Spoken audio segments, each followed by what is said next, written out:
सुप्रभात बच्चों, RPS school की हिंदी की कक्षा में आपका स्वागत है। बच्चों, मैं आपकी हिंदी की शिक्षिका लक्ष्मी। देख लीजिए, कक्षा 6 है, पाठ 8 हम लोग करने वाले हैं। इसके पहले की वीडियो में मैंने आप लोगों को बताया था कि आप लोग इस पाठ को पढ़ के रखिएगा। इस पाठ में किस विषय के बारे में बताया गया कि हमने लिखा है और उसमें किन किन इतिहासों की चर्चा की गई है, वो सब आप लोगों को पढ़ना था। इसीलिए मैंने बोला था आप लोगों को पढ़ने के लिए, ताकि जब हम लोग पढ़ेंगे इस पाठ को, आप लोग पढ़े रहेंगे तो कुछ आपको समझ में आएगा। मैं जो बताऊंगी वो आप लोग समझेंगे। ठीक है बच्चों, तो देख लीजिए आज हमारा विषय क्या है, भारत और एकता। भारत के बारे में बताया गया, हमारे देश के बारे में बताया गया, हमारे देश में किस प्रकार भिन्नता में भी एकता है, उस संस्कृति के बारे में भी बताया गया, जाति भेद के बारे में भी बताया गया है, और यहाँ पे किस प्रकार लोग एक दूसरे के साथ रहते हैं या नहीं रहते, किस प्रकार समानता है, वो सभी बताया गया है।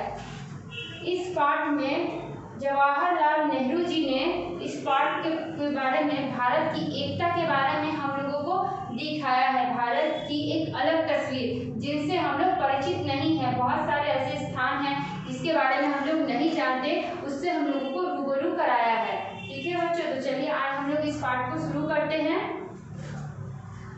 आप लोग भी मेरे साथ निकाल लीजिए पुस्तक और हम लोग पाठ शुरू करते हैं। यहाँ पे मैंने लिखा है, जो इस पाठ का जो मूल निष्कर्ष है उसको मैंने बताया है, तो आप लोग एक बार देखिए।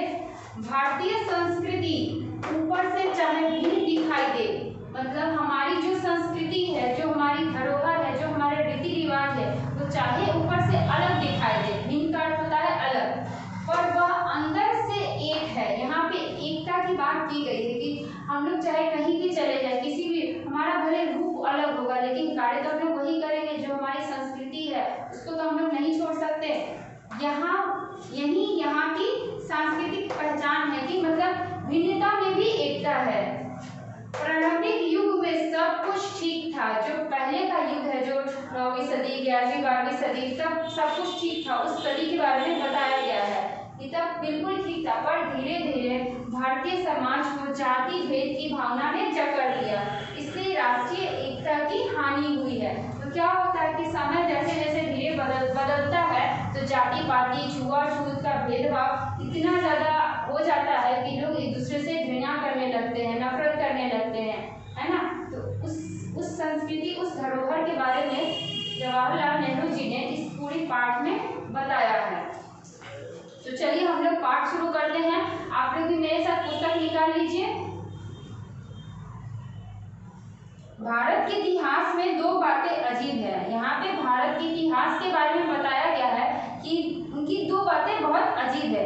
एक तो यहाँ की संस्कृति की एकता बड़ी जबरदस्त है, मतलब एक तो यहाँ की, मतलब जबरदस्त कहने का अर्थ है बच्चों की बहुत ही अच्छा है, और हमारी बड़ी बड़ी पुस्तकों जैसे महाभारत, रामायण और ऐसी अन्य पुस्तकों में भारतीय संस्कृति पर अपने अपने ढंग से भारी असर डाला है। मतलब जब हम लोग महाभारत पढ़ते हैं, रामायण पढ़ते हैं, तो बहुत सारे सीख हम लोग को मिलता है ना, क्योंकि उस समय का समय कैसा था, लोग कैसे थे, किस प्रकार साथ रहते थे, उसके बारे में बताया गया है। बहुत अच्छी अच्छी बातें हैं जो हम लोग जानते हैं, रामायण महाभारत पढ़ते हैं तो हम लोगों को बहुत अच्छा लगता है सुन के।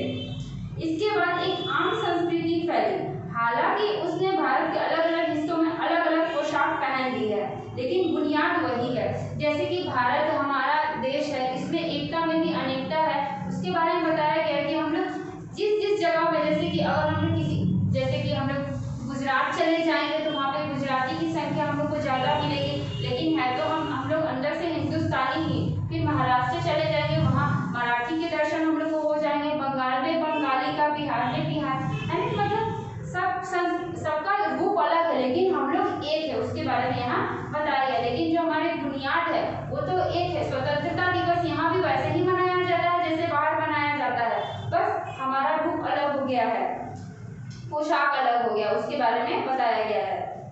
बावजूद इसके कि भारत में 50 राजनीतिक टुकड़े रहे, इस बात को हमेशा याद रखना है कि बहुत पुराने जमाने में भी भारतीय भूभाग राजनीति के हिसाब से एकीकृत देश के रूप में कम ही था। मतलब पहले भी ये स्थिति आई थी कि हाँ, जैसे कि बहुत, जब हमारा देश का बंटवारा हुआ, बहुत सारे युद्ध हुए, तो उस टाइम पे भूभाग को लेकर बहुत सारे राजनीतिक, बहुत सारे फैसले लिए गए कि नहीं, ये भारत के हिस्से में आएगा, ये पाकिस्तान के हिस्से में आएगा, उसके बारे में यहाँ बताया गया है।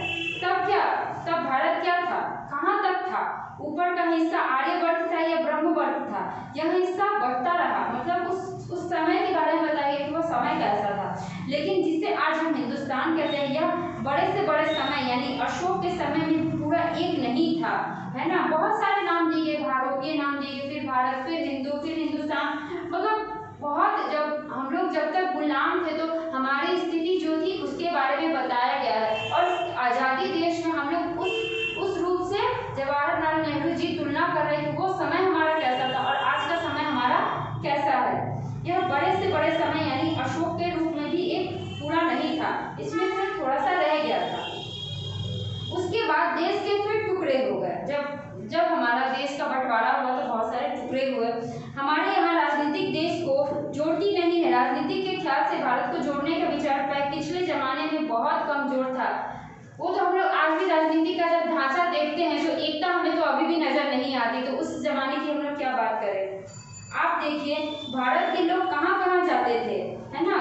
हम लोग मतलब कि यहाँ पे आगे हम लोग पढ़ेंगे बच्चों, तो बहुत सारे ऐसे देश है जहाँ पे भारतीयों का ही मतलब हिंदू समाज वहाँ पे काफी अच्छे तरीके से विकसित था, जो आज नहीं है लेकिन उस समय था, उसके बारे में यहाँ बताया गया है। वे सारी दुनिया में घूमते थे, मतलब हिंदू कहाँ नहीं थे, सब जगह थे, वो सब जगह घूमते थे। आज के समय की जैसी पाबंदी नहीं थी। दूसरे मुल्कों में वे अपना धर्म ले गए। अपना धर्म से मतलब बौद्ध धर्म से है, बौद्ध धर्म से है, क्योंकि हिंदू धर्म तो बाहर बहुत कम गया। भारत धर्म से वे चीन गए, जापान गए, मंगोलिया गए, सारे मध्य एशिया में फैले। भारतीय समुद्र पार किए, पर्वत पार किए, इधर बर्मा वगैरह में, इधर उत्तर पश्चिम में गए। यहाँ पे मतलब उस समय के बारे में बताया गया है कि हिंदू जो हमारे हिंदू थे, हमारे हिंदुस्तान के एक एक कोने में वो गए हैं, कहाँ नहीं गए हैं, कौन सा देश वो लोग नहीं घूमे हैं, सारी दुनिया में फैले हुए, उसके बारे में बताया गया है। अब जो समय है उसके बारे में बताते हैं कि अरे बाहर ना जाओ, बाहर जाने से धर्म भ्रष्ट हो जाएगा। जैसे कि होता है ना कि हम लोग बाहर जाएंगे, जैसे कोई वैष्णव है तो बाहर देश में जाएंगे तो सोचेंगे कि यहाँ का खान पान कैसा है, नॉनवेज बहुत कोई नहीं खाते हैं तो उनका धर्म भ्रष्ट हो जाएगा। उसके बारे में किस प्रकार अब जाति पाति इतना हावी हो गया, उसके बारे में यहाँ दिखाया गया है। हमारे पूर्वज बहुत साहसी थे, उनके सामने कोई रुकावट नहीं थी, वे दुनिया में लीडर होकर घूमते थे, अपनी कला को लेकर, अपनी भाषा को लेकर वे देश विदेश जाते थे, संस्कृति को वे दूर दूर तक ले गए। दूर के देशों में अभी आप जाइए, इंडोनेशिया जाइए, मंगोलिया जाइए, दूर दूर के देशों में जाइए, वहाँ को आपको ढेरों संस्कृति शब्द मिलेंगे। जैसे कि यहाँ पे एक मंदिर का जिक्र किया गया है बच्चों, यह कंबोडिया में है, जो हिंदुओं द्वारा बनाया गया है और यह विष्णु भगवान का मंदिर है। तो यहाँ पे अब भी हिंदू की संख्या आपको ज्यादा मिलेगी, उस समय भी ज्यादा थी और अब भी मिलेगी। तो वही कहते हैं कि हमारे हिंदू कहाँ नहीं घूमे, पूरी दुनिया में वो घूम चुके हैं। तो यहाँ पे उस मंदिर के बारे में बताया गया है। 1500 वर्ष पूर्व, यहाँ 1500 वर्ष पूर्व के बारे में बताया गया, क्योंकि यह मंदिर भी 12वीं सदी का ही है, ये अभी से बहुत पुराना मंदिर है। आप लोग नेट पे सर्च करेंगे, यहाँ पे अकोर वाट करके लिखा हुआ है मंदिर का नाम, तो आप लोग सर्च करेंगे तो दुनिया का सबसे बड़ा मंदिर है, बहुत ही खूबसूरत मंदिर है, उसके बारे में आप लोग जानेंगे बच्चों। 1500 वर्ष हो गए, हमारे पूर्वज मंगोलिया गए थे, मतलब हमारे पूर्वज जो इससे पहले का जो समय था मंगोलिया गए थे। मंगोलिया के इतिहास में लिखा है कि भारत से एक बड़ा आदमी आया, उसने मंगोलिया की एक राजकुमारी से विवाह किया। यहाँ पे इतिहास के बारे में बताया गया है, जिससे मंगोलिया का राज खान शुरू हुआ। अब तक वह कहते हैं कि एक भारतीय आदमी था, उसने वहाँ का राजवंश शुरू किया। अब तक आजाद मंगोलिया का जो झंडा है उसका नाम शायद स्वयंभू है। स्वयंभू का अर्थ मतलब अपने, यहाँ पे एक लिखा हुआ है, मैं बताती हूँ आप लोगों को, शंकर भगवान जो स्वतः उत्पन्न हुए हैं, मतलब शंकर भगवान से इसकी तुलना की गई, जो उसका अर्थ है उसे बताया गया है। यह संस्कृत का शब्द है, देखिए कहाँ कहाँ जा पहुँचा यह, इसकी आपको मैंने मिसाल दी है। यही बात कंबोडिया वगैरह सभी मुल्कों में है कि हम सारे देश में, फॉरेन में भी मतलब हिंदू का किस प्रकार तिरंगा लहराया है उसके बारे में बताया गया है। आप भारत को ना और जानना चाहते हैं तो भारत के बाहर जाकर पुराने भारत की निशानियां देखिए, इसकी कलाओं की, उसकी विद्या की, उसकी भाषा की, है ना। हम लोग भी आज कहीं भी चले जाए, लेकिन जो हमारी भाषा है, जो हमारी राजभाषा है, जो हम लोग हिंदी बोलते हैं, वो कहीं भी लोग समझते हैं, है ना। मतलब इस भाषा की जो प्रचुरता है, जो मतलब इस भाषा की जो बात है वो हर जगह फैली हुई है। उसके बारे में यहाँ उसकी विद्या, उसकी भाषा की बात की गई है। उसकी कितनी ही बातें और देशों में पहुंची। वह जो सबसे बड़े मशहूर मंदिर वे भारत के लोगों के बनाए हुए हैं। यह जो मंदिर मैंने अभी आप लोगों को बताया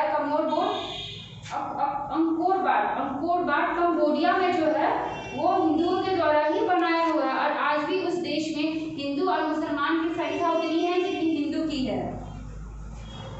अंकोर वाट में कंबोडिया में या इंडोनेशिया में एक तो भारत का वो जमाना था जब उसमें जान थी, भारत के लोगों में जान थी, बुद्धि थी, दम था, हिम्मत था। उस समय की यहाँ बात की गई है। वो दूर दूर जाते थे, मतलब घूमते थे, पूरी दुनिया की सैर करते थे। बाद में एक जमाना आया जब हम जकड़ गए, अपनी जाति पाति के पिंजरे में बंद हो गए।